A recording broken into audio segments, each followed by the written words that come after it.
God has created you with a purpose. The Gospel of John, chapter 15, verse 16 says this: "You did not choose me, I chose you and appointed you to go and bear much fruit, the kind of fruit that endures. And so the Father will give you whatever you ask of him in my name." God has created you with a purpose. God has chosen you to bear fruit. Not the person next door, not the person down the road. God has chosen you. So how then do we produce the fruit that God has called us to bear? Well, let's take another look at the Gospel of John. Let's go back to the beginning of chapter 15. "Remain united to me, and I will remain united to you. A branch cannot bear fruit by itself. It can do so only if it remains in the vine. In the same way, you cannot bear fruit unless you remain in me.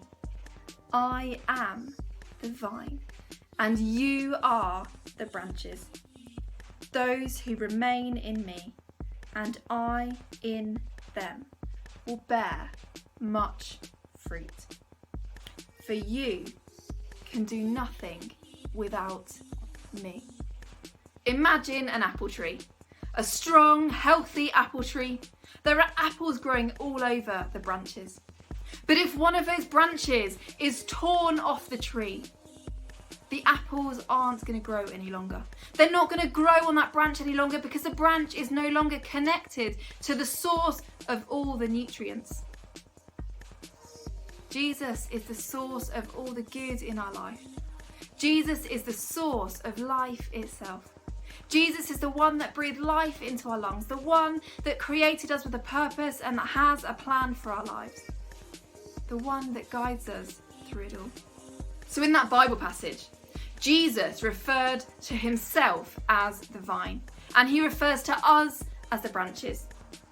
And when we as the branches stay connected to Jesus the vine, we are able to go out and to produce much fruit.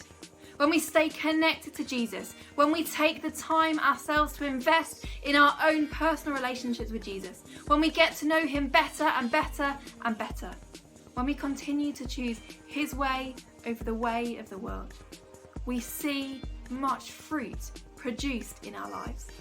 And we see much fruit produced in our lives because we are connected to the source of life itself. We are connected to the true vine, Jesus.